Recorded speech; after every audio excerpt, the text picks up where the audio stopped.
पाकिस्तान में पानी की इफेक्टिव डिमांड 105 से 110 मिलियन एकड़ फीट है। अब अगर हम ग्रॉस बेसिस पर देखें तो पाकिस्तान के पास रिन्यूएबल वाटर सप्लाई 180 से 200 मिलियन एकड़ फीट है। इसमें 140 मिलियन एकड़ फीट पानी दरियाओं से आता है, 10 से 15 मिलियन एकड़ फीट रेनफॉल से और 40 से 50 मिलियन एकड़ फीट ग्राउंड वाटर से मिलता है। लेकिन इसमें कुछ डबल काउंटिंग भी होती है क्योंकि रेनफॉल और रिवर का कुछ पानी जमीन में जाकर ग्राउंड वाटर का हिस्सा बन जाता है। तो अगर नेट बेसिस पर देखें तो पाकिस्तान की एक्चुअल इफेक्टिव सप्लाई लगभग 165 मिलियन एकड़ फीट होती है। अब आप ये सवाल उठाएंगे कि जब पाकिस्तान की डिमांड 105 मिलियन एकड़ फीट है और सप्लाई 165 मिलियन एकड़ फीट, तो फिर पाकिस्तान पानी की कमी का शिकार कैसे बन गया? इस बात को समझने के लिए हमें देखना होगा कि पाकिस्तान में पानी का इस्तेमाल कैसे होता है। दुनिया भर में लगभग 60% पानी एग्रीकल्चर यानी ज़राअत के लिए इस्तेमाल होता है और 30% दूसरे मकसद के लिए। इंडिया में तकरीबन 80% पानी एग्रीकल्चर के लिए यूज होता है, 14% इंडस्ट्री के लिए और 6% शहरी इस्तेमाल के लिए। लेकिन पाकिस्तान में 93% पानी सिर्फ ज़राअत में इस्तेमाल हो रहा है, करीबन 6% इंडस्ट्री में और सिर्फ 1% शहरी इस्तेमाल के लिए। अब ये समझना जरूरी है कि कमी क्यों हो रही है। उसके लिए हमें देखना होगा कि एग्रीकल्चर में पानी कैसे यूज होता है। 145 मिलियन एकड़ फीट पानी ग्लेशियर्स और बरसात के जरिए रिवर सिस्टम में आता है। ये पानी कुछ हद तक डैम्स में स्टोर किया जाता है।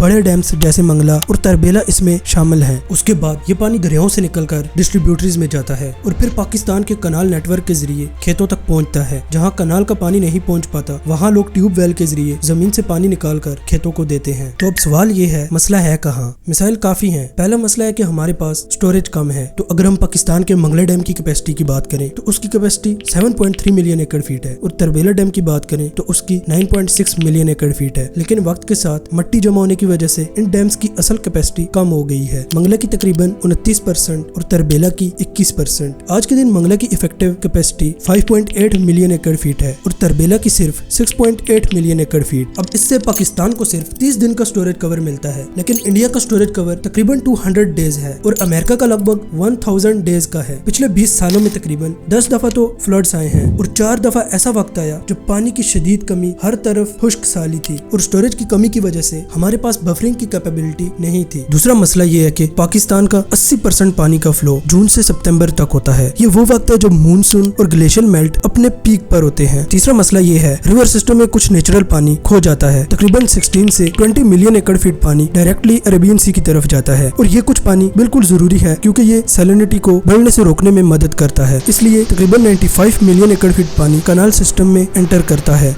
चौथा मसला ये है कि जब पानी कनाल्स में एंटर करता है तो पुअर लाइनिंग की वजह से तकरीबन 22% पानी या तो एवापोरेट हो जाता है या सीपेज के जरिए खो जाता है। तो इस वजह से तकरीबन 20 मिलियन एकड़ फीट पानी खो जाता है और फिर जो पानी फार्म तक पहुंच पाता है वो लगभग 75 मिलियन एकड़ फीट होता है। पांचवा मसला है फ्लड इरिगेशन। आज भी पाकिस्तान के लगभग 90% किसान फ्लड इरिगेशन यूज करते हैं। इसमें पानी का 30% ज्यादातर रन ऑफ होता है एवापोरेशन या ग्राउंड लेवल की कमी की वजह से और ये पानी वेस्ट हो जाता है। आजकल दुनिया भर में ड्रिप इरिगेशन, स्प्रिंकलर्स और सेंटर पाइवट्स का इस्तेमाल हो रहा है। इस तरह से जो 75 मिलियन एकड़ फीट पानी खेतों तक पहुंचता है उसमें से सिर्फ 50 मिलियन एकड़ फीट पानी इफेक्टिवली यूज होता है। आप सोच रहे होंगे कि आज भी पाकिस्तान के किसान पुरानी पानी की टेक्निक्स क्यों यूज कर रहे हैं? उसका जवाब मिलता है पानी की प्राइसिंग यानी अबियाना में। 2003 तक हर फसल के लिए अलग पानी का रेट था। जैसे चीनी का गन्ना 4 गुना ज्यादा पानी लेता है तो उसका रेट भी ज्यादा होता था। लेकिन 2003 के बाद ये सिस्टम हटा दिया गया और फ्लैट रेट आ गया जिसमें सब फसलों का रेट एक जैसा है। आज अबियाना इतना कम पैसा जमा करता है कि इरिगेशन डिपार्टमेंट की बेसिक कॉस्ट भी कवर नहीं होती। रब्बी सीजन का रेट है सिर्फ 275 पर एकड़ और खरीफ का 385। इस फ्लैट रेट सिस्टम से कई मसले पैदा हुए। सबसे पहले क्रॉप प्लानिंग बिगड़ गई। साउथ पंजाब जहाँ पहले कॉटन उगाई जाती थी अब वहाँ गन्ना उगाया जा रहा है जो ज्यादा पानी लेता है। अबियाना से सिर्फ 4.5 बिलियन कलेक्ट होता है जबकि सिर्फ कनाल सिस्टम की कॉस्ट 30 बिलियन से ज्यादा है। सैलरीज और दूसरे एक्सपेंसेस अलग हैं, मतलब हम पानी को लॉस में दे रहे हैं। डीजल इंजन से ट्यूबवेल का पानी निकाले तो एक्चुअल कॉस्ट अबियाना के रेट से 20 गुना ज्यादा होती है। हम न सिर्फ अपनी कॉस्ट रिकवर कर पा रहे हैं न ही पानी बचा रहे हैं। सोचो, सिर्फ एक मुट्ठी चावल को उगाने के लिए 25 लीटर पानी यूज होता है और पाकिस्तान का पानी का इस्तेमाल दुनिया के मुकाबले में बहुत ही इनएफिशिएंट है। छठा मसला है ट्यूबवेल्स का पानी, एक्वाफर्स। सोर्सेस। अब उन इलाकों में जहाँ कनाल का पानी नहीं पहुँचता या जहाँ कनाल का पानी पूरा नहीं होता, वहाँ किसान ट्यूबवेल के जरिए पानी निकालते हैं। पाकिस्तान का इंडस वाटर बेसिन हर साल तकरीबन 35 मिलियन एकड़ फीट पानी नेचुरली रिचार्ज करता है बारिश के जरिए, लेकिन हर साल हम इससे 50 मिलियन एकड़ फीट पानी निकाल लेते हैं। मतलब हम 10 से 15 मिलियन एकड़ फीट का नुकसान कर रहे हैं हर साल। ग्लेशियर्स जो हमारा मेन सोर्स है पानी का, अब 65% ज्यादा तेज पिघल रहे हैं। बारिश भी हर साल 10 से 15% कम हो रही है। और ये भी जरूरी है कि ये याद रखें, पाकिस्तान का 70% पानी की डिपेंडेंसी इंडियन कश्मीर के इलाके से आता है। 2005 में पर पर्सन 1100 क्यूबिक मीटर पानी था, आज सिर्फ 860 रह गया है। जहाँ पानी 1000 से कम हो जाए वो मुल्क पानी की कमी वाला मुल्क कहलाता है और हम वहाँ तक पहुँच चुके हैं। IMF ने पाकिस्तान को third most water critical crisis country में शामिल किया है। अगर हमने कुछ ना किया तो 2040 तक हालात और खतरनाक हो सकते हैं। अब ये नहीं कि हमारे पास पानी की बिगड़ती सूरत हाल के सॉल्यूशंस नहीं है, हमारे पास इसके बेशुमार सॉल्यूशंस हैं। सबसे पहले हमें अपने एग्जिस्टिंग डैम्स की सिल्टेशन को रोकना होगा और इसके लिए ये जरूरी है कि हम डैम के आसपास के एरियाज में ज्यादा प्लांटेशन करें ताकि सॉइल इरोजन कम हो सके। जब इंडिया के बकरा डैम के कैचमेंट एरिया में ज्यादा फोरेस्टेशन की गई थी तो वहाँ सिल्टेशन में 30 से 50% की कमी देखी गई थी। दूसरी बात यह है कि हमें ज्यादा स्टोरेज की जरूरत है। अब बाशा डैम अभी बन रहा है, ये तकरीबन 8 मिलियन एकड़ फीट का डैम है जो मंगला के नॉर्थ में बन रहा है। अब स्टोरेज के बारे में एक और जरूरी बात यह है कि काबुल रिवर हमारे सिस्टम में 17 से 20 मिलियन एकड़ फीट पानी लाता है और तरबेला डैम के बाद अटक के आसपास इंडस सिस्टम में दाखिल होता है। उसके बाद पाकिस्तान में कोई बड़ा स्टोरेज नहीं है। तीसरा मुमकिन हल कनाल लाइनिंग है। अब सिंध और पंजाब में इस पर कुछ हद तक काम किया जा रहा है। नारा कनाल पर भी कुछ काम किया गया है। चौथा सोल्यूशन है फ्लड इरिगेशन को डिस्करेज करना और लेजर लैंड लेवलिंग को इन्फोर्स करना। और अगर कुछ सालों के लिए सब्सिडी दी जाए तो शायद वो ड्रिप इरिगेशन लगाने के लिए और स्प्रिंकलर्स को प्रमोट करने के लिए दी जाए, लेकिन हमें इस पुरानी प्रैक्टिस से दूर जाना होगा। पांचवा सोल्यूशन है पानी को मार्केट प्राइसिंग से जोड़ना। जो फसलें ज्यादा पानी लेती हैं उनका रेट ज्यादा होना चाहिए। जितना ज्यादा पानी यूज करो उतना ज्यादा बिल दो और अगर कोई फ्लड इरिगेशन करे तो उस पर अलग से पेनल्टी लगे, जैसे जॉर्डन, टूनिसिया और मेक्सिको में होता है। छठा सोल्यूशन है जो लोग ट्यूबवेल्स और सोलर पंप का मिस यूज करते हैं। अब लोग सस्ती इलेक्ट्रिसिटी या सोलर से पानी निकाल के बेफजूल फ्लड इरिगेशन करते हैं। ये सिस्टम लोगों को फ्री पानी लेने की आदत डाल रहा है। हमें इस पे कंट्रोल लाना होगा वरना पानी और भी वेस्ट होगा। आखिर में लोगों से रिक्वेस्ट है कि पानी के इस मसले को सीरियस लें, रिसर्च करें, अवेयरनेस फैलाएं और अपना रोल जरूर अदा करें। थैंक्स वीडियो देखने के लिए। मिलते हैं अगली वीडियो में। अल्लाह हाफिज।